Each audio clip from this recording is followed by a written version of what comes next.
So this thing beeps like that again, Father. I don't know what that means. It must mean they can cut it off. I'm really honored to be here today, and I want to thank all of you for having me, and Governor for inviting me. I'm so honored that you would have me. I'm still new enough in politics to be amazed that people so far from Florida even care what I have to say. So it's real touching to be here. I'm glad to be back in this part of the country. You may not know this, but I was here in this part of the country earlier in my life. In 1989 and 1990, I came to a small school in northwest Missouri called Tarkio College. It's no longer around. It's not my fault. People ask me, okay, maybe someone's not happy that Tarkio College is not around. People ask me all the time, well, why did you go to Tarkio College? What brought you to northwest Missouri? It was the only school in America that would allow me to play football. And don't laugh, you may not know this, but I would have been in the National Football League had it not been for my lack of size, speed, and talent. So, anyway, I'm glad to be here for the, is it the second anniversary of your 65th birthday? So, it's great to be here for it. And look, let's just address right up front the elephant in the room, because anytime anyone makes a trip to Iowa, people start speculating about what you're going to do in the future and all that. So let me just be blunt. I am not now, nor will I ever be a candidate for offensive coordinator of Iowa.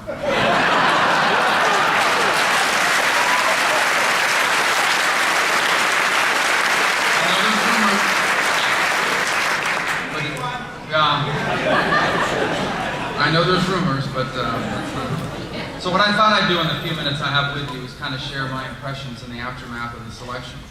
I've heard a lot of people that are a little bit discouraged by it. I certainly had the pleasure, the honor, and the privilege of traveling this country on behalf of Governor Mitt Romney, who I can tell you, for those of you who have not met him, is an extraordinary person, an extraordinary human being. I believe would have been a phenomenal president, and we wish him all the best and hope that his voice stays involved in the American political process.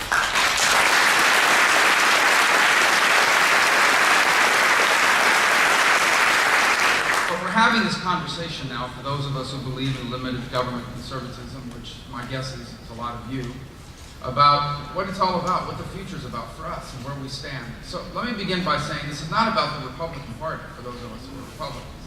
This is about limited government conservatism. The Republican Party is the home of that movement, but that's really what's in debate here, about what its meaning is in this new century.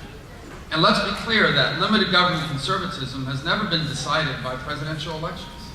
In fact, where you can find the true meaning of limited government conservatism is in states like this, where governors like yours are applying tried and true principles to the modern problems of the 21st century. And as I said on the way into some press that was asking me, if America had a 5.1% unemployment rate, we would all be very, very happy, as you should be with your governor, with the work that your lieutenant governor, your governor, and your legislature are doing. You deserve to be congratulated.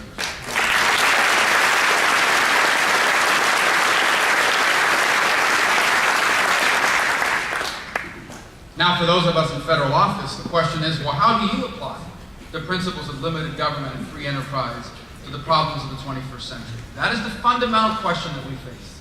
And that's what we need to be focused on now and moving forward. Now, let's first define what the problem is. And the problem that we're facing as a country, now I gather this from traveling a lot over the last 6 months and talking to a lot of people across this country. And I gather this from talking to a lot of people in my home state of Florida. You can pick up a lot of good insight in the checkout line at your grocery store, picking your kids up from school, and traveling across the country as well, that I've had the opportunity to do. And here's the fundamental problem that I have sensed. I think you know. Our economy has stagnated, particularly for the middle class. The fact is that today workers are not making as much as they once made in jobs like that 10, 15, 25 years ago. I think of the jobs my parents had. My father was a bartender at events like this. My mother was a maid at hotels and a cashier and stock clerk. They were able to provide for us a standard of living, not rich by any means. We never had everything we wanted, but we only had everything we needed. And my parents are able to provide us that standard of living with those jobs. It's very difficult to do that nowadays. The fact is that our middle class has stopped growing. And in fact, wages in the middle class have stopped growing as well. Private health insurance is harder to find. You know, today there's 45 million Americans that have no health insurance coverage.